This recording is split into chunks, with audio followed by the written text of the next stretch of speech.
If you're building a computer vision application, rather than training the weights from scratch, from random initialization, you often make much faster progress if you download weights that someone else has already trained on a network architecture and use that as pre-training and transfer that to a new task that you might be interested in.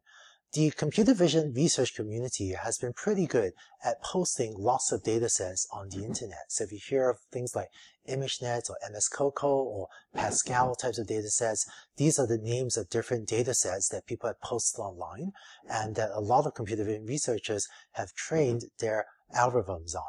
Sometimes this training takes several weeks and might take many GPUs, and the fact that someone else has done this and gone through the painful hyperparameter search process means that you can often download open source weights that took someone else many weeks or months to figure out and use that as a very good initialization for your own neural network, and use transfer learning to sort of transfer knowledge from some of these very large public datasets to your own problem.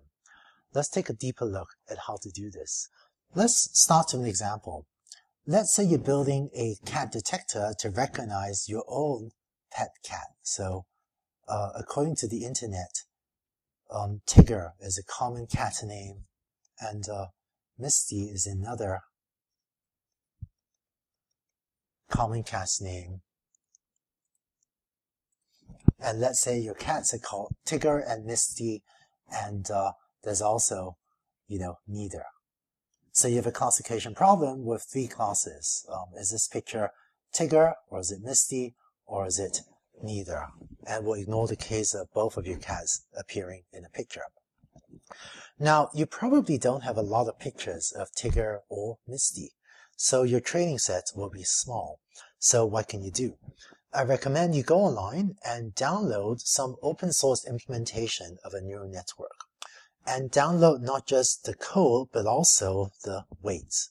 And there are a lot of networks you can download that have been trained on, for example, the ImageNet dataset, which has 1,000 different classes. So the network might have a softmax unit that outputs one of 1,000 possible classes. What you can do is then get rid of the softmax layer and create your own softmax unit that outputs Tigger or Misty or neither. And in terms of the network, I'd encourage you to think of all of these layers as frozen. So you freeze the parameters in all of these layers of the network, and you would then just train the parameters associated with your softmax layer, which is a softmax layer with three possible outputs, Tigger, Misty, or neither. And by using someone else's pre-trained weights, you might be able to get pretty good performance on this, even with a small data set. Fortunately, a lot of deep learning frameworks support this mode of operation, and in fact, depending on the framework, it might have things like trainable parameter equals 0. You might set that for some of these earlier layers in order to just say, don't train those weights. Or sometimes you have a parameter like freeze equals 1. And these are different ways in different deep learning programming frameworks that let you specify whether or not to train the weights associated with a particular layer. And so in this case, you would train only the softmax layer's weights, but freeze all of the earlier layer's weights. One other neat trick that may help for some implementations is that because all of these early layers are frozen, there is some fixed function that doesn't change because you're not training it, that takes its input image X and maps it to some set of activations in that layer. So one other trick that could speed up training is you just pre-compute that layer, the features or really activations from that layer, and just save them to disk.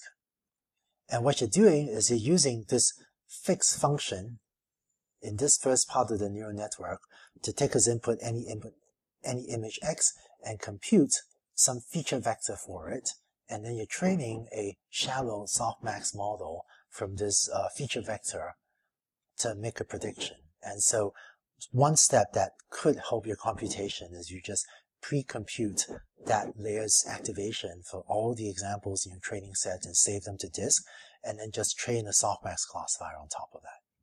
Right. So the advantage of the save to disk or the pre-compute method, the save to disk method, is that you don't need to recompute those activations every time you take an epoch or take a pass through a training set.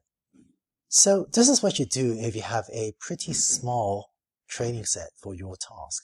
What if you have a larger training set? So one rule of thumb is if you have a larger label data set, so maybe you just have a ton of pictures of Tigger, Misty, as well as, I guess, pictures of neither of them. One thing you could do is then freeze fewer layers. So maybe you freeze just these layers and then train these later layers. Although if the output layer has different classes, then you need to have your own output unit anyway of Tigger, Misty, or neither. And there are a couple ways to do this. You could take the last few layers, and there are a couple ways to do this. You could take the last few layers weights and just use that as initialization and do gradient descent from there.